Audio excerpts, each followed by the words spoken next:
Okay, guys, I think we can start.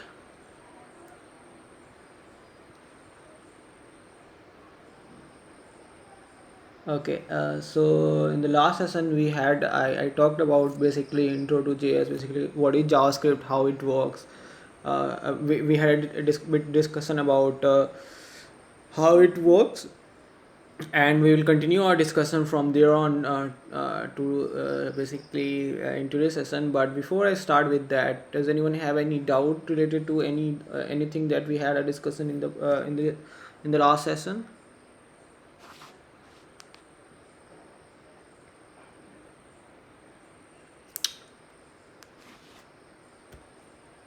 Okay.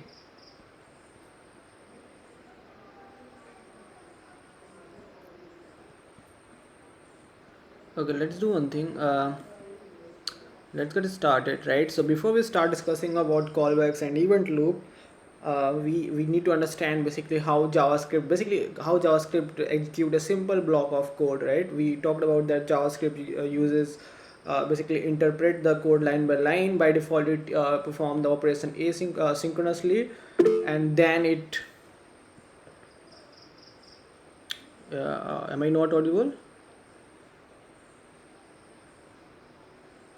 Guys, can you hear me? Any one of you?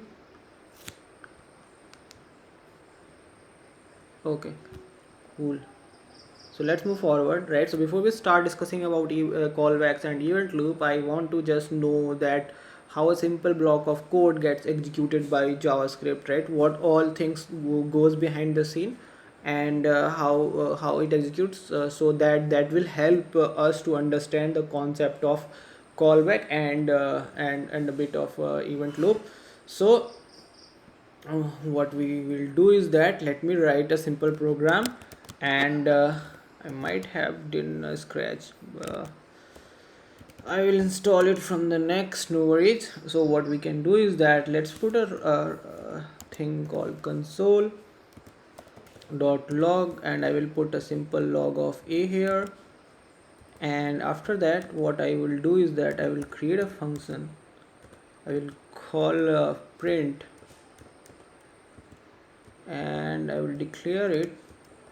I will assign a variable a. I will assign it 43, and I will try to basically print it console.log again a. I will wrap it, right, and then I will call it here. So let's call print, and that's how it goes, right? So can anyone tell me that how this code is going to be executed by the JavaScript line by line, every word, because I said that JavaScript interpreted line by line, right? So let me ask this question. So Subham, can you explain me this a bit, whatever you understand about this code, how JavaScript is going to be executing this?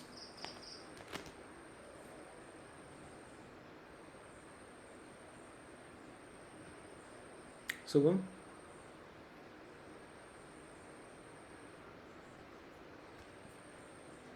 Hello, am I audible? Yeah. Yeah. Hello. Yes, yes, Subham. So like first that variable a equals to 56 will be there. Then console.log a will print 56. Mm-hmm.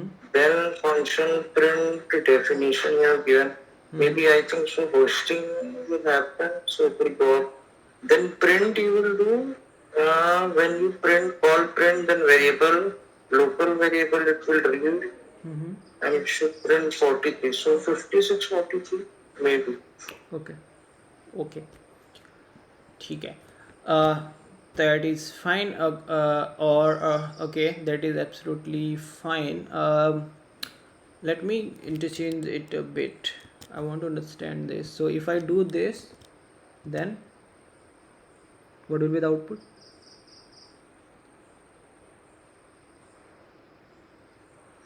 Still it will be same because variable equals to 56 will again move up because of this variable hosting I think so. Okay.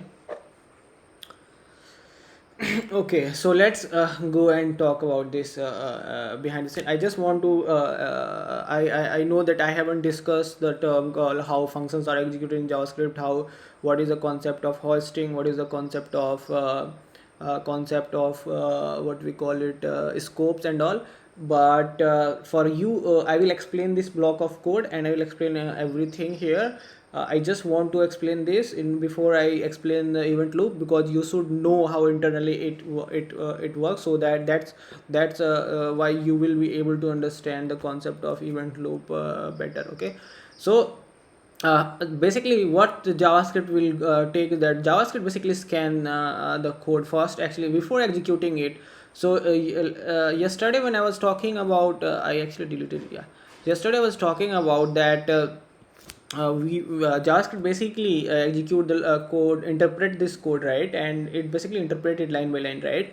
In modern web browsers, they basically basically did something called, they added some steps to optimize this process of interpretation, right. So what they do in modern web browsers, they basically take your whole code first, read your all the code, and they basically look for the variables and the functions name, right. So here they will see that okay, there are how many variables have you declared in your program. Just to know that, guys, they implement this feature in order to do this memory management a bit more efficient, or rather when your code is executing, they want it to do something, and this process actually happens just in time, right. So when JavaScript is actually about to execute this line of code, just a micro second before this thing happens. So this just in compilation time also happens on the fly. So it's not like that there is a first compilation happening then your code is, no, nothing like that. So what JavaScript does is that just before executing your code, a microsecond before that, it basically scan your whole code, and it looks for the variables, that how many variables you have declared, right. So JavaScript actually treat your function or name declaration also as a variable, right. So it look for the variable. So it takes that there is a one variable, there is another variable called print, there is another variable called a, right. So uh, uh, what it will do is that it will actually look for the variables in the global level, not inside the function, right. So this where a won't be right there, right. So in the global level, it has two variable called a and a printf. Now JavaScript does something very cool, right. JavaScript basically declare this variable in the memory, right.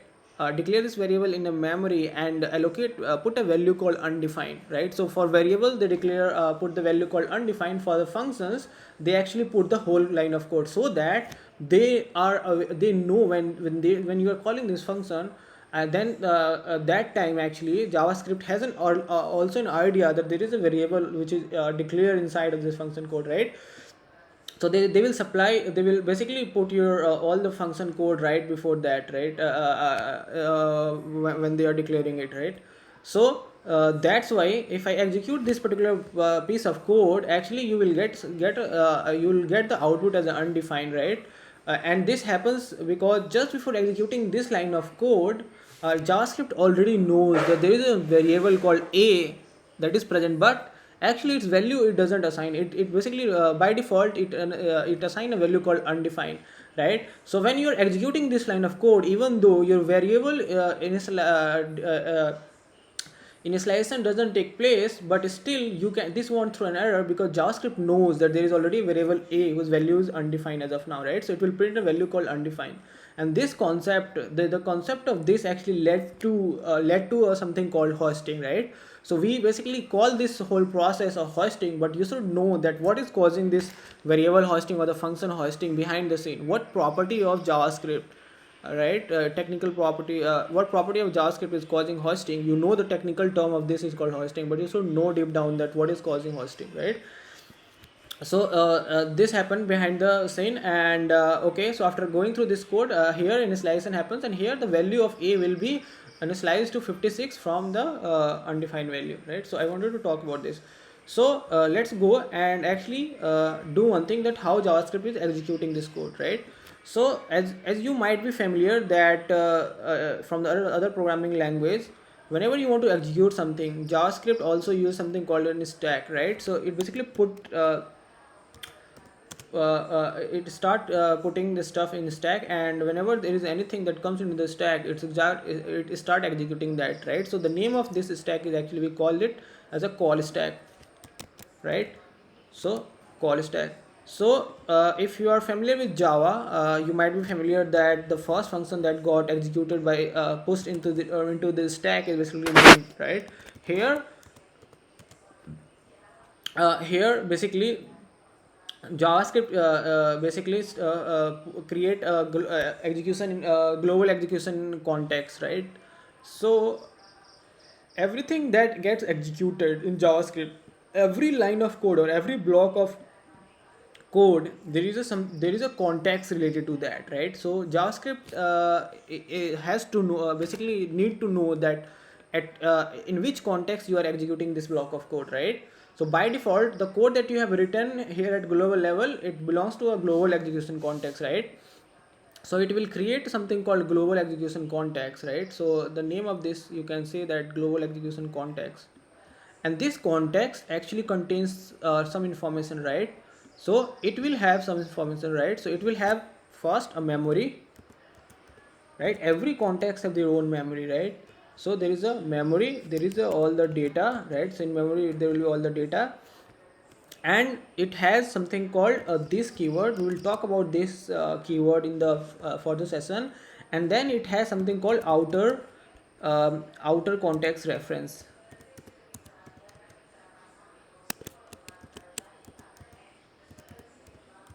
right? So it has something called outer context reference. Now what does this outer context reference mean? It means that JavaScript not only in which context you are executing, JavaScript is aware of that, but that context have the reference to its outer context, right? And this kind of stuff where you have where you have the context of your outer environment, right? So all the contexts have a reference to its outer context, right? This kind of scoping basically, or this kind of stuff we call a lexical environment, right? A lexical scoping environment, right? So what does it mean is that you are maintaining a lexical kind of stuff, right? So you have your own environment reference to your current context, right? And this keyword, it basically refer to the current context in, right? Okay, can I somehow, yeah, I can write it, right? Refer to current execution context, right? So there is a two stuff. So you have a this keyword which basically refer to your current execution context, and then you also have an outer context reference, and this one you don't have to implement this one is there by default, right? So by default, when you are in global execution context, this is basically this points to the global execution reference itself, and we call it I can actually tell you right now. I will revisit this stuff when I will be teaching you the concept of this, but I will tell you that this is by actually a window. So there is a only in global execution context where your this keyword and the outer these two are actually same, because that's a global execution context. Now global execution context do not have outer context, so that's why your current context and outer context remain same for the global execution context, right? Now when these execution contexts are created, whenever JavaScript has to execute anything, so JavaScript, whenever JavaScript has to execute any kind of code, it start executing the code into a context, right? So here, when just before executing the context, we will be having two stuff. So we will be having a variable called a, and it will be it value will be actually present to undefined, right? Just before this will be undefined, and we also will be having something called printf, a print, and the value of print will be actually the whole function code that I wrote, right? So it will be actually a function code. So this will be initialized even before your JavaScript code is getting executed. Just before that, this thing will be done. Is this clear, guys? Any question in whatever I explained right now?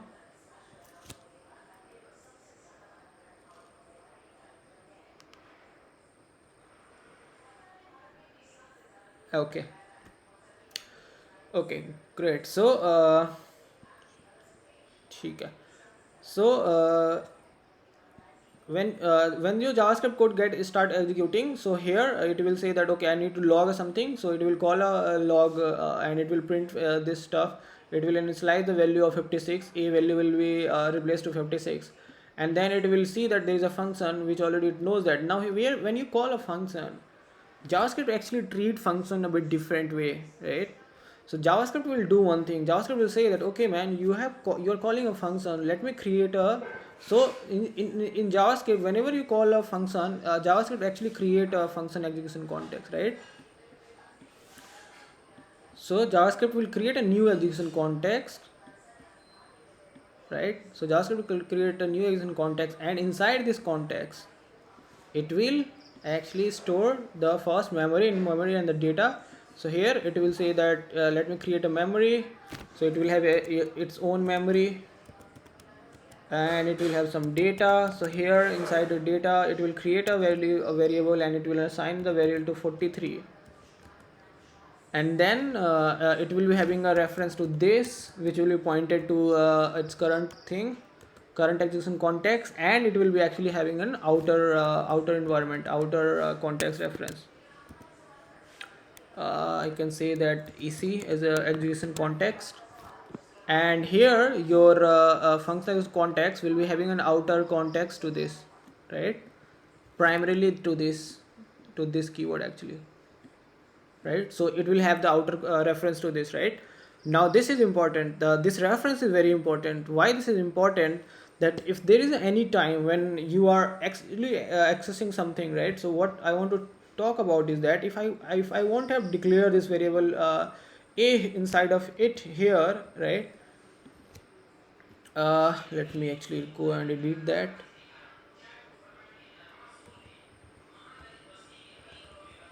So if I remove this, now you don't have any a variable called 843, right? So when you're trying to print a variable, it will say that go and see that okay, do I have this data inside my execution context? First it will check that, and if it won't find that variable into your present context, it will actually go and check into its outer next near execution context, right?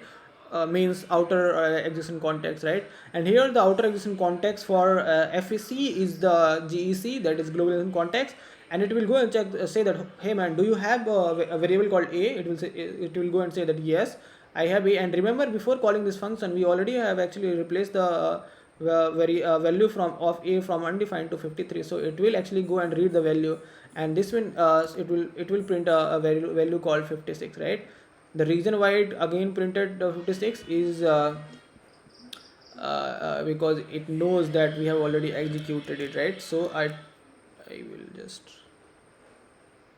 right, so you see that now it prints the value of 56. Okay, so that is the importance of outer existing context. There is a very more frequent checks that happening whenever by default this kind of check happens internally. JavaScript check this stuff internally, right? So you should be familiar with the two things. The motto of me explaining this code block is that you should know one thing called call stack, that whenever there is anything that JavaScript need to execute, JavaScript has that block of code has to come in the call stack, and as soon as it comes into the call stack, JavaScript start executing the code. Okay, and the second thing is that the execution of code will always happen in a execution context, and this execution context will have this much of information. Every execution context have this much of information, and we also call this stuff as a lexical environment. So sometimes people ask you that what are lexical environment actually. So we also call this stuff as a lexical environment.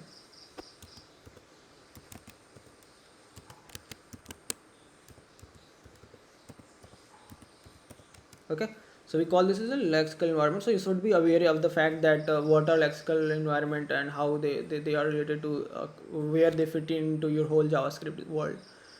Okay, so if you now you are any more question, any doubt in this stuff?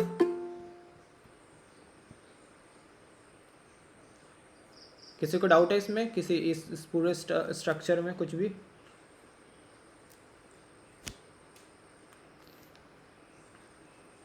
Okay, so if you don't have doubt, now let's talk about how JavaScript is going to execute a blocking statement, right? And I am going to be using this execution context word diagram. So I this keyword and the outer context environment. So that's why I explained you beforehand, so that you should be not be having much confusion, because this is a complex thing to understand.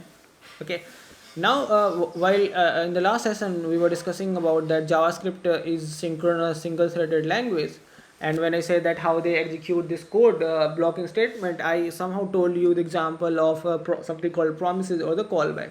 Now actually talk about that how JavaScript actually execute this code, and let's see through an example, right? So let's say that you want to basically what I can say, yeah, let's write a function code. Okay, so let's say that what you want to do is that you created a variable called var a is equal to 56, and you want to wait for some time, right? So you want to basically do the I will do something called set timeout. And let's say that you want to pause this stuff. You want to basically pause for a second, right? So let's just pause something here, and let's not do anything here, and let's say that you want to pause for 3 seconds. Okay, and after that you want to basically print this value console.log after 3 seconds. Okay,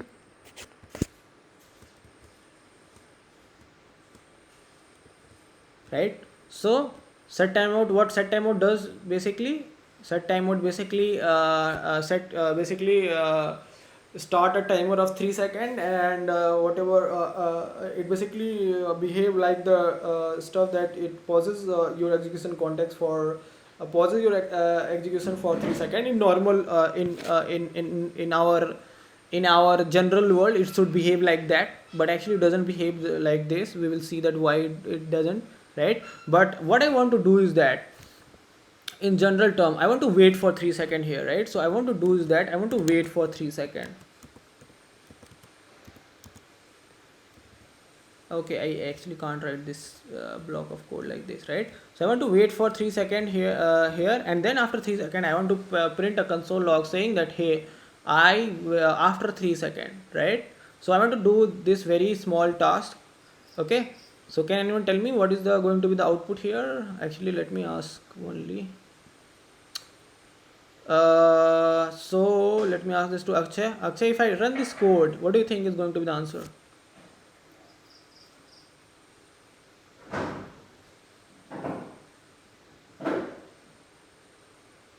Akshay, can you hear me? Yes, yes. What do you think is going to be the answer? Print हो जाएगा after 3-5. After 3 second print हो जाएगा. सो set time out क्या होता है ना, 3 second के लिए टाइम आउट हो जाता है ना. तीन जितना तुम टाइम दोगे उतना टाइम के लिए वो टाइम हो जाएगा, उसके बाद से वो कोड एग्जीक्यूट करेगा जो भी करना है ना. सो अगर मैं बोल रहा हूँ कि जावास्क्रिप्ट अगर सिंक्रोनस चल रहा है ना, सो उसका मतलब क्या होता है कि जब तक ये फंक्शन कंप्लीट नहीं होगा, फिर थोड़ा है ना. हाँ, जब तक ये फंक्शन कंप्लीट होगा तब तक ये नेक्स्ट लाइन ऑफ कोड नहीं चलना चाहिए. करेक्ट. करेक्ट. सो ऐसे काम करना चाहिए. सो अगर मुझे 3 सेकंड के लिए ब्लॉक करनी है तो मैं बोल रहा हूँ कि भाई तू 3 सेकंड के लिए रुक जा, उसके बाद से करियो, उसके बाद से इसको ये करियो. ठीक है. सो ठीक है. So you are saying that 3 second तक पॉज होगा, 3 सेकंड बाद से कंसोल लॉग चलेगा, है ना. ठीक है. और कोई Mili, what do you think?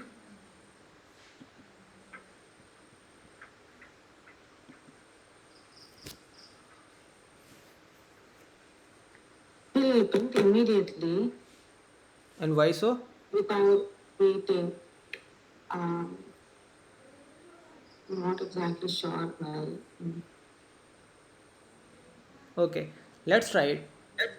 Yeah, right. It printed immediately. Actually, you didn't wait it for 3 seconds to print it.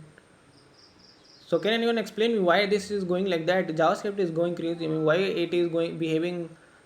It is not behaving synchronously, right? Now here you see that this set timeout actually does that. It actually timeout for 3 seconds, and after that this finishes. The set timeout will be resolving after 3 seconds. That is for sure, right? So if JavaScript, I just said that JavaScript won't move to the next line of code until unless it finishes executing the current function.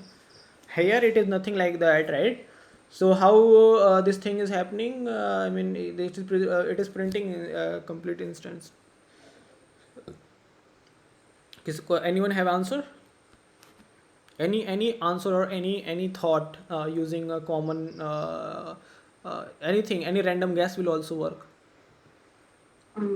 is it because that set timeout is not dependent on any other variables or something like that? Because it is not using anything else? Okay, let's try to do one thing. Yeah, let's try to print a value called a, right here. Now this is this function they have a different term. I want to introduce that after I discuss the reason, but I will actually for sake of clearance, let's just do one thing. Let's just log it, right? Sir hello, वो उसका function नहीं है कुछ, मतलब जिसको रुकना है अंदर, जो सेट टाइम आउट है ना उसको. हाँ. वो जो 3 सेकंड के लिए रुकने के लिए, तो वो किसके लिए रुकेंगे? कोई फंक्शन नहीं है अंदर रुकने के लिए. वो लॉग तो एग्जीक्यूट तुरंत हो जा रहा है. वो अंदर फंक्शन रहता है जो एग्जीक्यूट होने वाला है, तो वो 3 सेकंड बाद होता है ऐसा. अच्छा, ठीक है. एक काम करते हैं.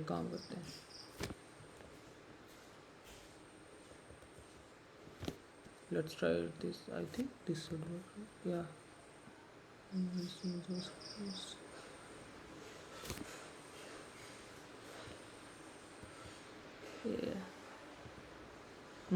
Okay. So तुम बोल रहे हो ठीक है. So even though if I don't pass any function, it is here, or if I pass a function, still let's do that for sake of clearance. Let's do that. So let's log one thing. So let's log value of a here. So if I now log, what do you think? What is going to be output? I think Shubham ने बताया ना भी answer.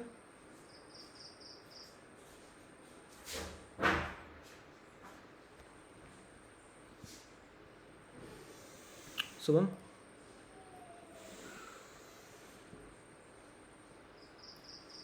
anyone want to tell? Just take a random guess. I don't want you to give me correct answer right now.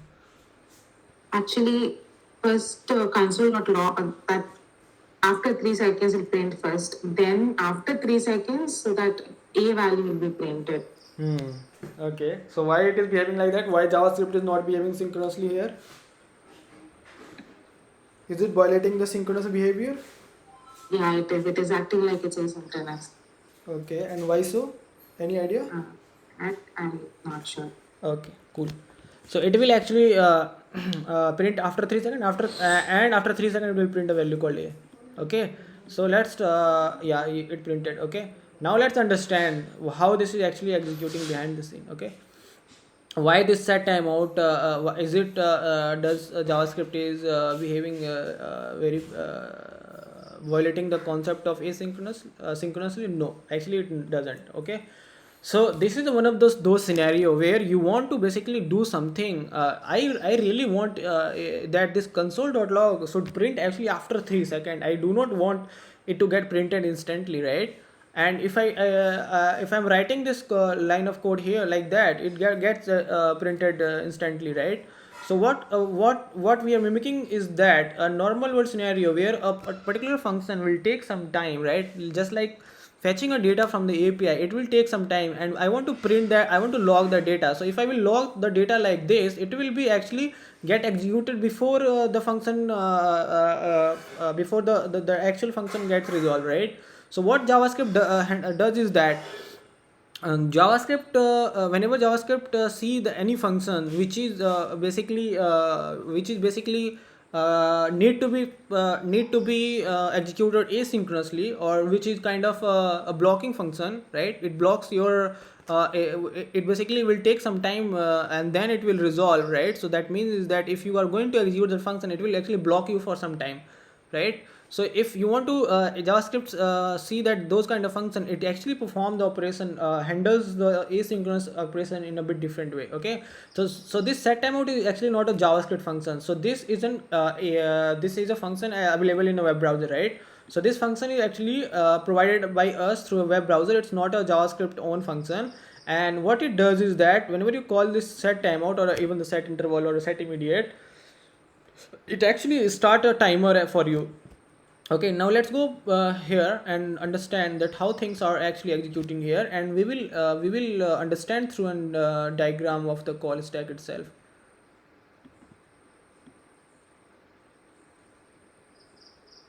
Okay, so let's do one thing. So this is my global execution context, and I will rename it name it the like GEC.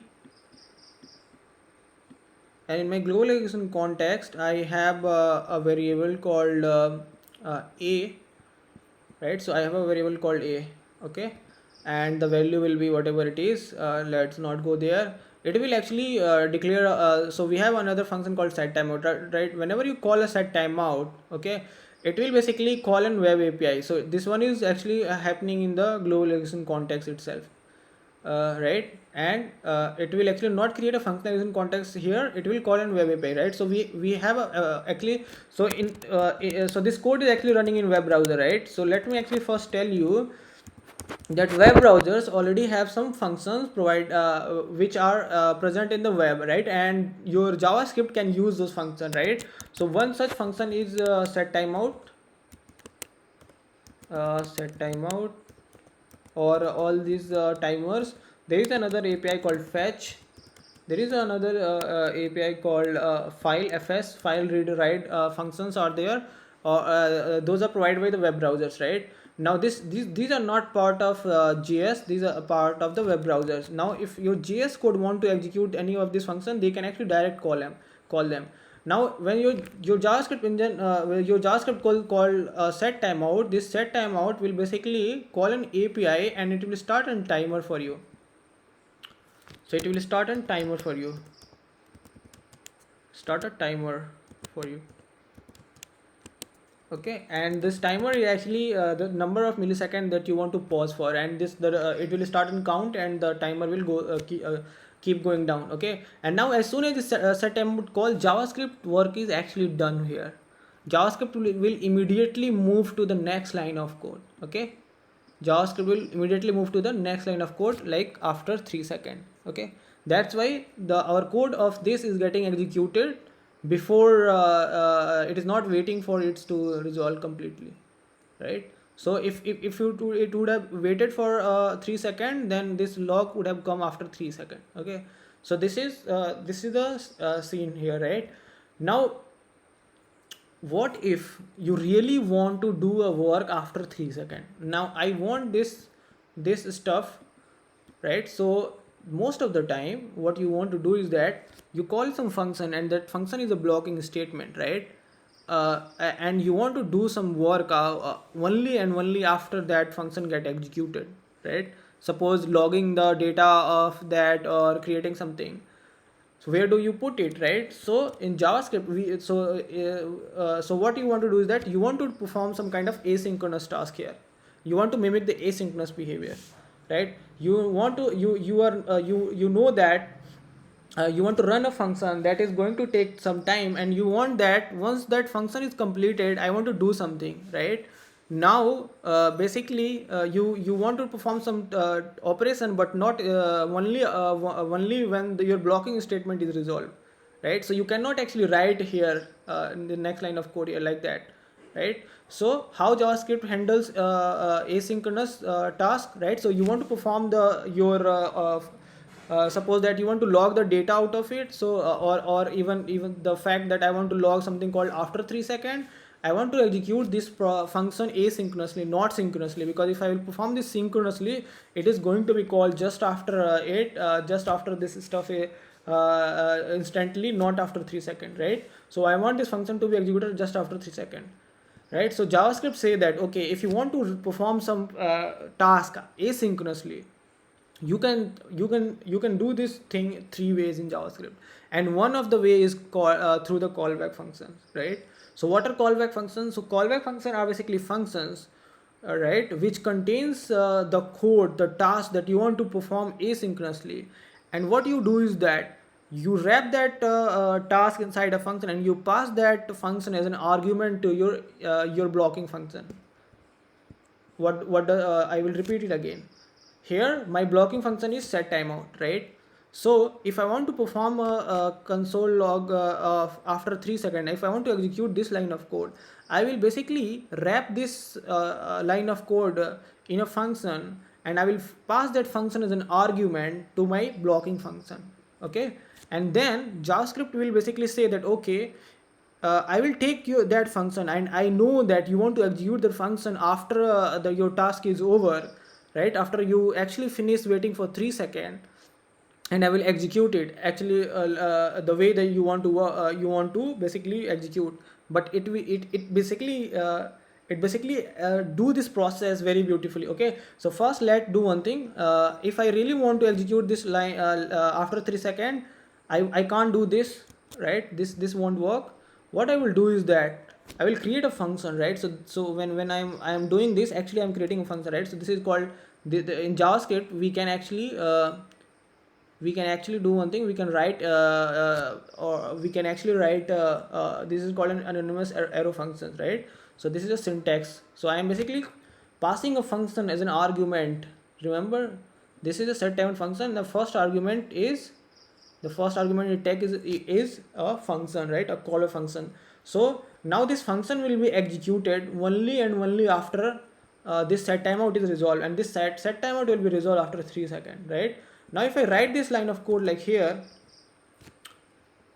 I need to remove this obviously, and yeah, I think this should work. Okay, right? So let's just wait. Yeah, it waited for 3 seconds, and after that it basically it waited for 3 seconds, and after that your this console got printed. Okay, let's try again.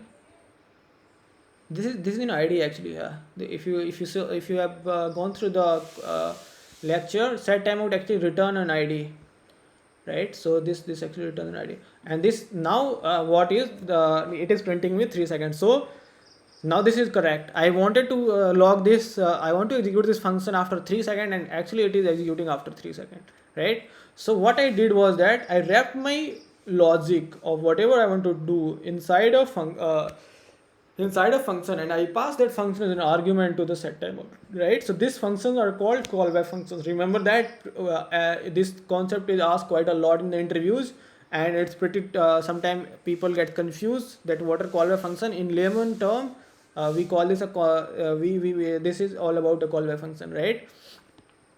And we use quite a lot. Callback functions are used quite a lot actually. Not now, earlier it was used to be used quite a lot. And if you are solving any question in interviews, they will actually give you a lot of problem based on callback function. Okay, so is this clear, guys? What are callback function first, then we will continue with this session. Any doubt in the callback function and how this thing is working, how this thing is actually internally working, we will talk about. But is this concept of callback is clear, and how you were actually printing this console.log after 3 seconds? Answer one doubt.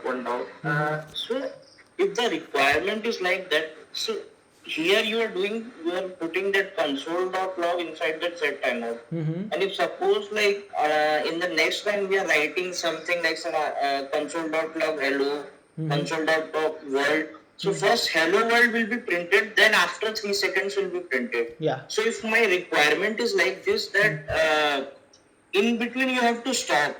Like literally, like when you read that var equals to 56, after that you have to stop. Then the next line should be read. Is it possible to do? You should stop for how many seconds? Like 3 seconds I have to stop.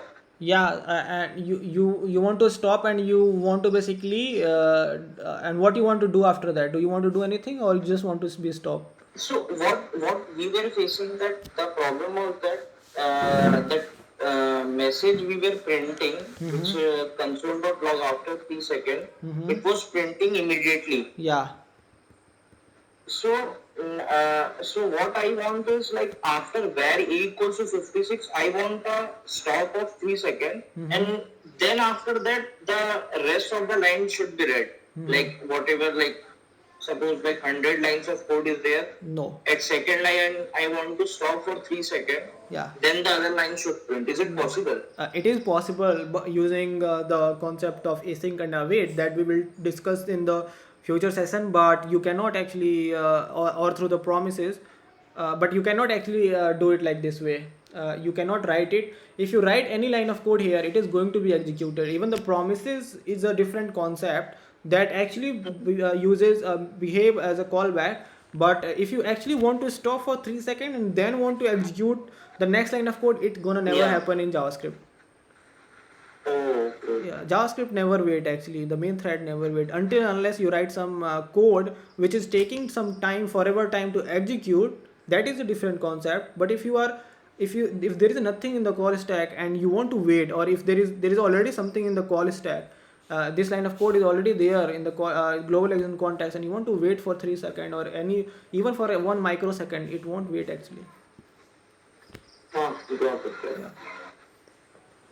Right, that's why if it can't wait, then what is my solution? I really want to perform some operation only after one thing is complete.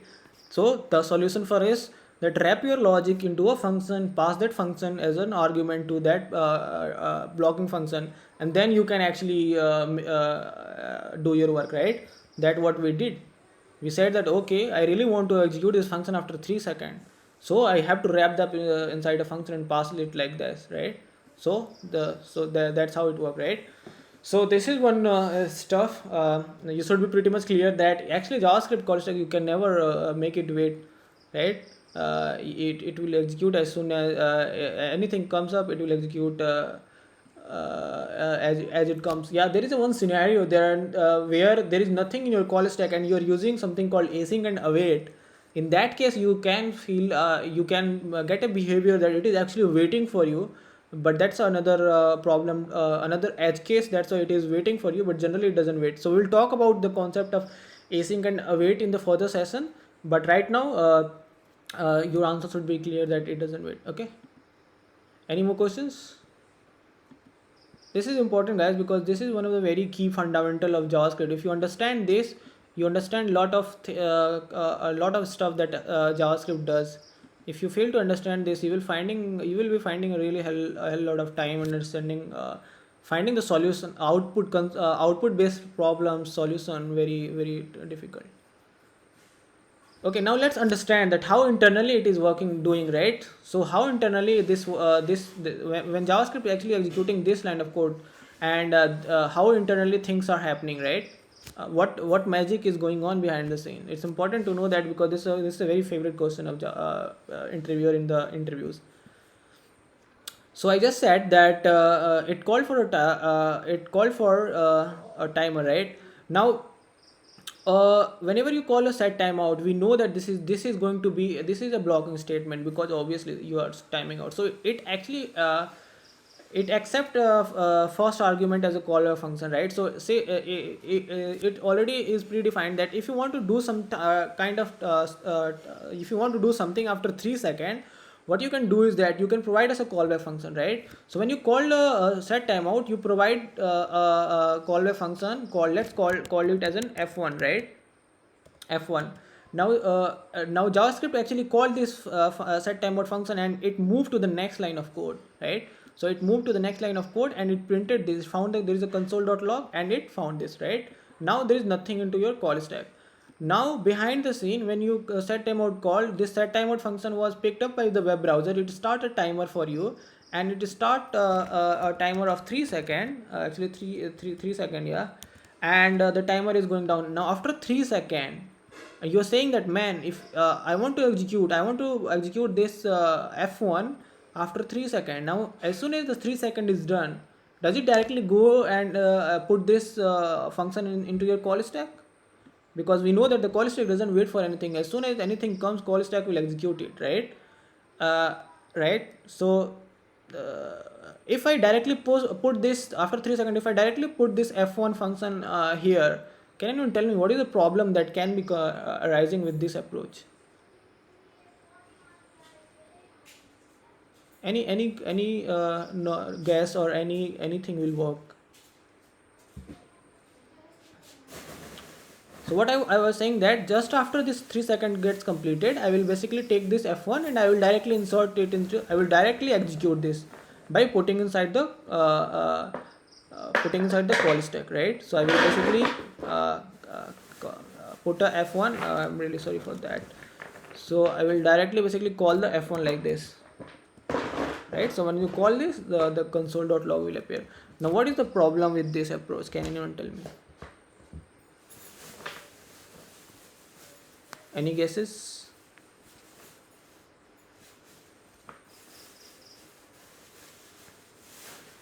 So this F1 should be at the bottom of the stack, no matter what. No, whenever you are calling a function, JavaScript create a functional execution context for it. No, you are keeping this function inside set timeout, no? So Yeah. it should be at the bottom of the. No, so when you call the set timeout, you pass the function f1, right? And you start executing the next line of code, right? So your console.log is finished, so there is nothing in the global execution context, right? Now as soon as basically after 3 seconds, your global execution context will find basically your web browser will basically say that the timer is finished. Now let me basically insert this f1 into your call stack, right? So when it will insert it into the call stack will call this function, and it will create execution context, because whenever a function is getting called, it will basically create an execution context for it, right? So for the sake of understanding, let's say that yes, it will be also present. First it will actually go and insert it in the global execution context, and then the global execution context will call it. So you can think it like this, yeah. f1 is here, and then a global execution context is calling it, and whenever there is any function call, it will create an execution context for it, right? Remember the concept of call stack in Java or C++. If anyone knows that, then exactly the same thing also happening here. So any problem with this? Yeah, this will actually create a very big problem for me, and the problem is that, let's suppose that I passed something called I passed something, there is, so I am actually executing a function called compute prime, right? So there is a function called compute prime, and this compute prime, right? So this compute prime is actually we are calling this, and let's say that we are computing some values here, right? So right? So what it will happen is that let me redraw the whole diagram by going here, right? So after consoling.log 3 seconds, your JavaScript basically called this function called your call stack basically called from global context, it called this function called compute prime, right? So this compute prime is actually executing, right? Now we all know that if you are computing compute prime, it takes some time, right? So suppose that this function is actually taking a time of 5 seconds, right? In computing, it actually processing it. So JavaScript actually executing this function, but this function is you've written a very bad algorithm line of code, and this bad line of code is actually taking time of 5 seconds, right? So this compute this function call is still going on. JavaScript is executing your compute function, compute prime function, and before that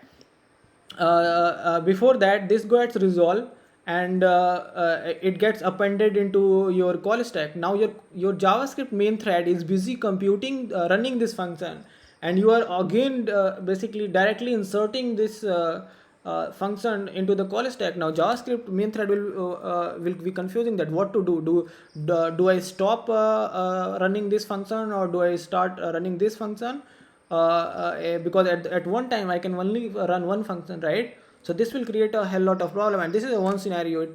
If you're writing a very big line of code, this kind of classes can come frequently, right? So actually your callback function cannot directly go into your call stack, right? It can never go directly into the call stack. This is a big check that people did, and they said that okay, let's do one thing to avoid this kind of collision. Let's create a queue here, right?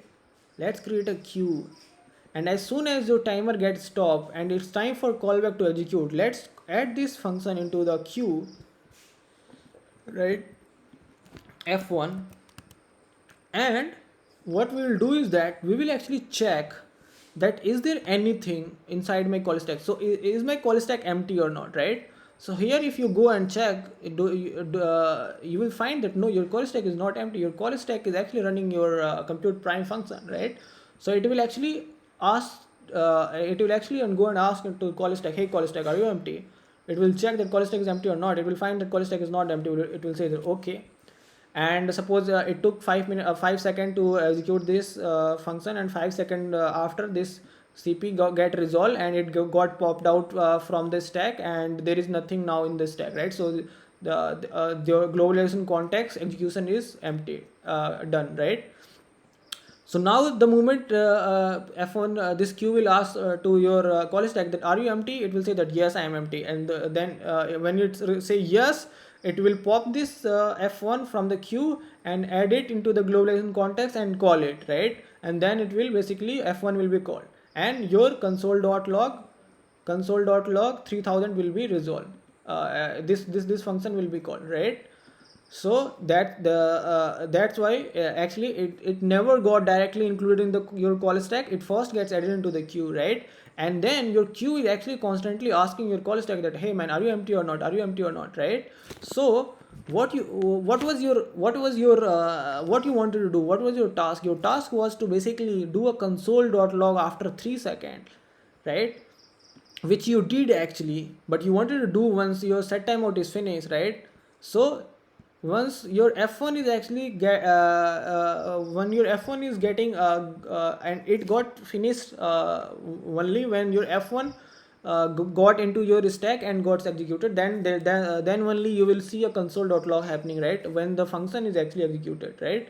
So this whole thing, the whole cycle of your globalization context calling set timeout, your web browser starting a timer where your web browser adding it to event. So this queue is actually called event queue because it contains all the events, right? So there might be possible that there is one more callback that's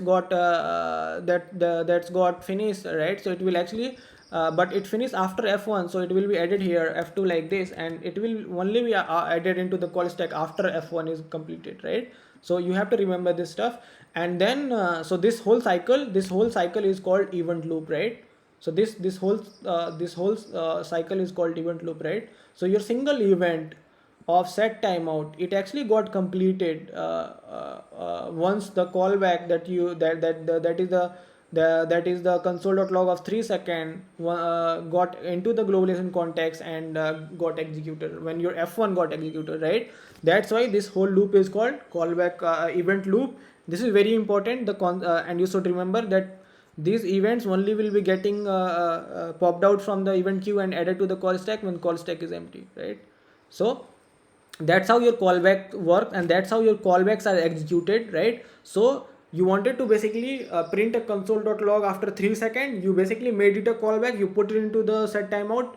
Your call stack basically called a function called set timeout. Set timeout is a browser took that function, it started a timer. After 3 seconds your timer got finished, your browser put your callback into a queue. Your queue checked that whether your global execution context is empty. It will wait until unless your global execution context is empty, your call stack is empty, and once your call stack is empty, it will basically add that callback inside the call stack, and it will call it. And then when your callback is called, then you will see a console.log 3 second happening, right? So this is the whole cycle of a even single event, and that's how basically JavaScript handles asynchronous functions, right? And that's how JavaScript provide the concept of asynchronous in JavaScript through the concept called callback. Is this clear? This is very important actually. It should be, if you have any doubt, if you are not able to understand any concept, please ask me, because this is going to be carrying forward in the other topics heavily. Any doubts? So also one doubt. Total time taken will be 8 seconds. If if my prime function is taking 5 seconds, Yes. and that console.log is taking 3 seconds, so total 8 seconds. After 8 seconds, that console.log will print. Is it correct now? Correct. And that's Got it. yeah, that's why you cannot say that your console.log will be printed after 3 seconds. It will actually it depends on when the call stack is empty,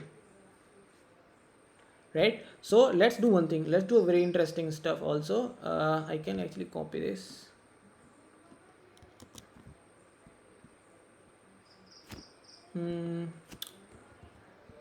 Okay, let's, for the sake of this, call it, right? So I call this, and let me make another stuff.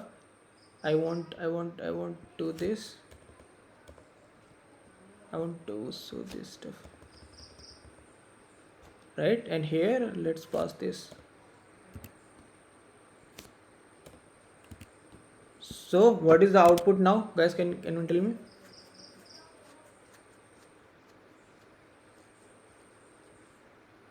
So, yeah, like in queue first, this after 3s will go, then after 2s will go. So, at the front, I think so after 3s will be there.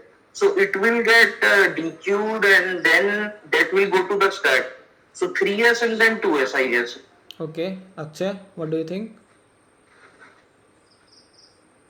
Millie?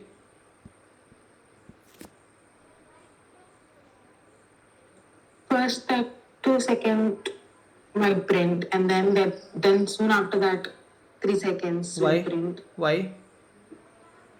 Because like initially the first one's timer will start. That will be for 3 seconds, and then the second one timer will start. So that will finish faster, and then that will print. Yeah, absolutely correct, right? So it will print first 2 second will be printed, then 3 second will be printed. And as Akshay, Subham, you were saying that actually in the queue, this one console dot callback will be added first, because the 2 second will finish first, then the 3 second, because you see that JavaScript won't wait even for a 1 microsecond for this to fire, right? So as soon as set timeout JavaScript fire this function, it will fire the next function just after that, right? So you started a timer of 3 seconds, and again you started a timer of 2 seconds, at the same time actually, right? So this will finish first. The callback of this will be added in the queue first, and because it is added first, it will actually go into the call stack first, and after this this 3 second will be printed, because this will be added after this callback, right? So that's how the output will be. So Anshu, one doubt. So this is happening with set timeout, because set like if I see like this, like first the in order of queue, like first this function will go, then this will go. But because it is set timeout, that's why I think so. Second one is going. Okay, that's fine. But what if there is another, like, is there any other callback function apart from set timeout? Yeah, I mean, let's suppose that you are making an API call, right? You're calling a fetch, right? And you are not sure that when this will resolve. It might be possible. So you made a two different API call. So you can never know when it resolves. So this is a complete order, right? So here you can actually completely say that what is the output, because you are sure that this one resolve first, right? But if you are making an API call, you in that case you won't be knowing that which got resolved first, right? So there you can never predict what is going to be the output, but if you can actually never predict that, right? So, like in operating system, if you see, there is a ready queue. So, like whenever the first process arrives, it goes in the first position, then second position. But here in set timeout, because of this timing factor, the second one is going first, then the first one is going. But what I am thinking, if there is like no set timeout, like there is another callback function, then the order will be like this. I think so. This first one will be pushed to the first, then second. you are saying that Is it not? you want to make another set timeout call, or another call function. No, I don't want set timeout. See, set timeout, I've got it. Like in operating system, and see, what I thought that set timeout, since after 3S is first, so it will be in the first position of the queue. But because this is like functionality of set timeout, that whoever, like, since it is 2 seconds, so it will get pushed to the first of the queue. But what if set timeout is not there? Like there is another callback Got it. function Got which it. doesn't uses this timing factor. So in that case, that the example that I was giving is the fetch API, right? So the fetch API also is a perform asynchronous operation, right? So what will happen is that your queue, what will get added into the first queue, depend on what gets resolved first, right? So suppose that you made a two API call called you made a fetch with two callback. One is called F1, and then you made another fetch, and this one is F2, right? And you made the first call here, right? But this one got resolved within a one this one it got resolved first, and this one got resolved later, right? So whichever of these two Okay, will here also resolve. you are using timing. Okay, Yeah. okay. Anshu, suppose like we make the set timeout as 3000 for both. Then which one will be executed first? Then order will be the in the way you are calling it, that will be the order. Oh, yeah, got it, then got it. I think so. Yeah, yeah. Yeah, so we can actually verify that also. So can I get it? Yep. So let's make this 2 second itself, right? So now the ordering will be there, right? So now you'll see that after 3 seconds will be printed first, and the 2 second will be printed after that. Clear? Got it. Yeah. Even there is a very interesting fact, right? So let me ask this question. This is a very interesting. It should make it more clear. Now, even if I'm just saying that, let's do not wait at all, right? And let's put a one thing, console.log a. What do you think? What is the output now?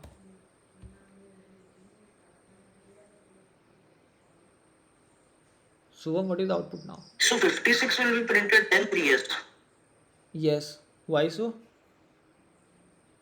Because set timeout will go to the queue and this console log will go to the stack. So this queue will check whether stack is empty or not. The first stack will get executed and that 56 will be printed, then that queue will pop out, then it will go to stack, and then this will be printed after 3S.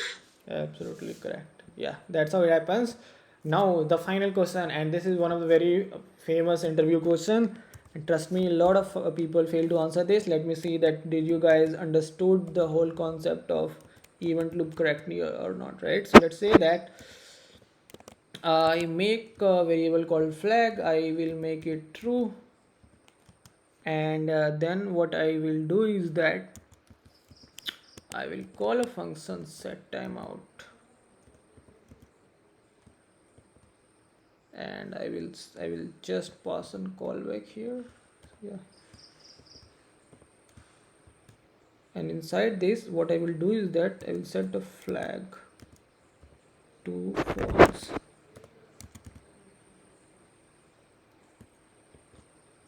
I will give it a 2 second,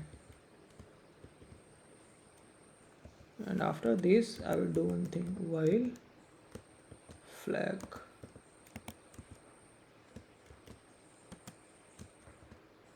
console dot log hi. Right, so Akshay, tell me what is going to be the output of this.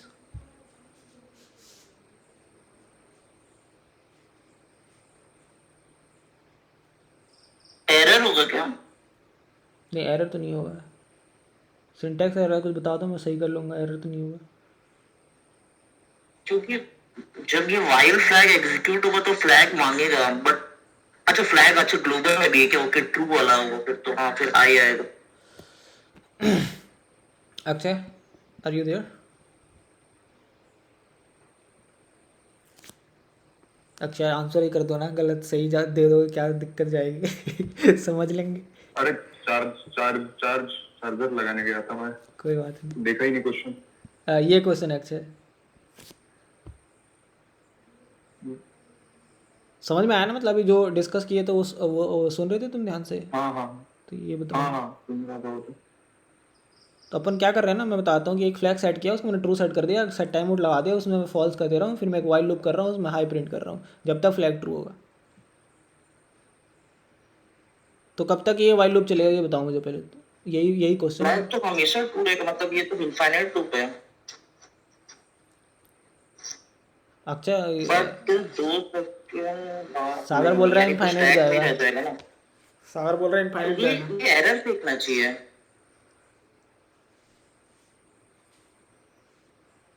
क्योंकि stack वाला तो कभी बाहर ही नहीं आएगा ना, pop out ही नहीं होगा, तो वो क्यू वाला एंटर ही नहीं करने देगा उसको. ठीक है. Akshay, what do you think, is this correct और तुमको कुछ और लगता है? एक मिनट सोच रहा हूँ मैं, तो क्या होगा. सोच रहे तुम. Mili, what do you think?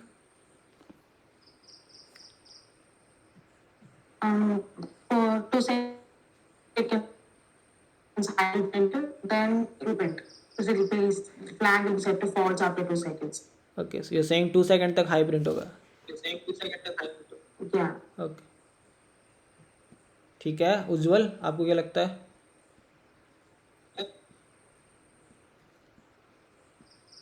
उज्जवल, तुम भी बता दो.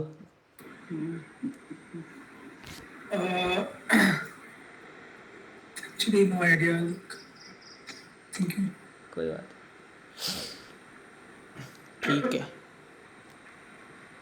ठीक है, चला के देख लेते हैं ना, पता चल जाएगा कौन सही है. नहीं चलेंगे, चाहे दे दो. एक बंदा सही है. ठीक है. अरे ठीक है, इसको सही कर लेते हैं. का सेट टाइम आउट, एक वो छूट गया था. कौन सा छूटा भाई?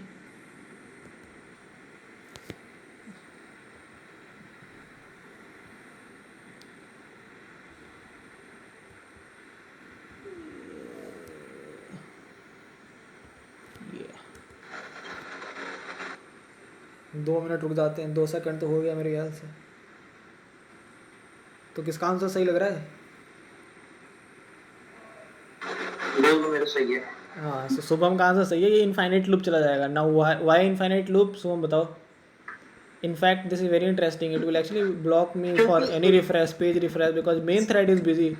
It won't allow me to page even refresh, even no click is happening. You see guys, I want to click anything. This is so weird. This will behave so weirdly that I need to actually close this browser. I mean, this click is also yeah, now it gone. So it go into the infinite loop. Now Subham will explain why. मेरा मतलब simple logic, मैं बोल रहा हूँ कि वो while one वाला जो भी पार्ट ऑफ द कोड है वो जाएगा स्टैक पे. अब स्टैक पे क्योंकि ये चले पड़ा है तो वो क्यू वाला तो कभी एग्जीक्यूट ही नहीं हो पाएगा ना. Exactly. क्यू वाला बार बार चेक करेगा, मतलब ये बार बार चेक करेगा कि खाली है कि नहीं, खाली तो हो गई, तभी तो दो तो इनफाइनाइट चल रहा है. Exactly. So Millie, what will happen is that you thought that after 2 seconds this flag will be false, but to set this Yeah, flag to actually, false, okay. you need to execute this function, right? And this function will never be executed. Why? Why this won't be executed? Never be executed? Um,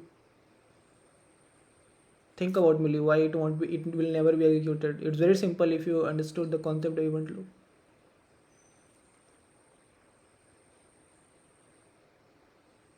Okay, let me explain you. Okay. yeah, okay. Yeah, sure.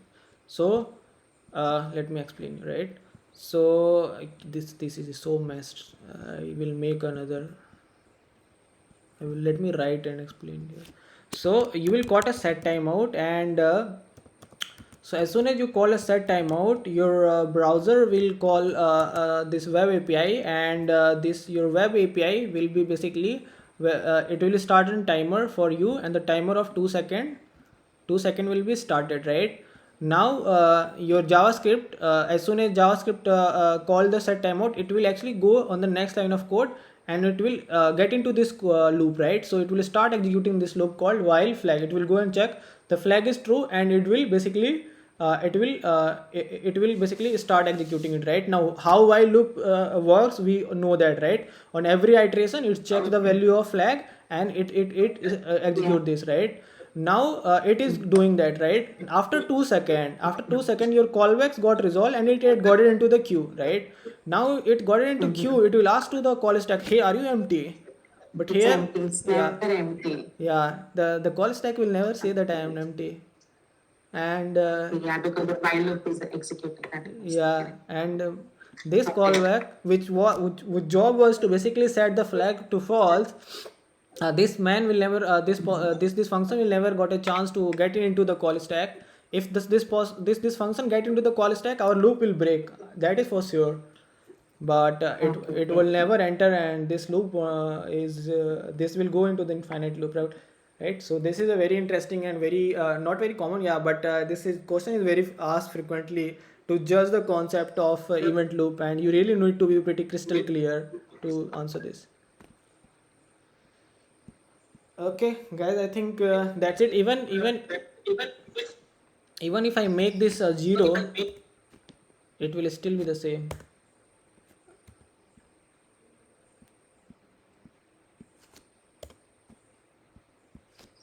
Right, it will still be the same, because that's okay, the timer got stopped, but the process has to go through the whole thing. The callback will be added here just after, I mean, as soon as you called it, it will added here, but it will never go back into the call stack, right? So yeah, that's I think now the concept of event loop should be clear. How callbacks are handled in JavaScript, you should be very much clear, and how we perform asynchronous tasks using callback, this should be clear, right? So any doubts, guys? Anyone have any doubts?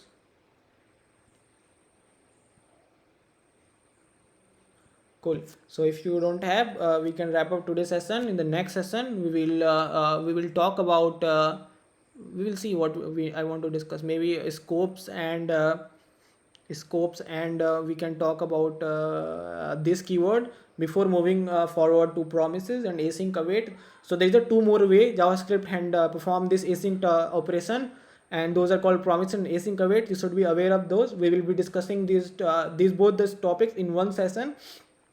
And after these three, if anyone asks you in interviews what are the different ways through JavaScript execute asynchronous block of a statement, you have to start with the callback, then you move to the promises. Why promises were there? Because there is a problem with callback that we will be discussing in the topic when we will start with the promises. So I will discuss the concept of scoping and this keyword in JavaScript. We will talk about this context very deeply, because this is very important. This context thing is very important that I was talking about.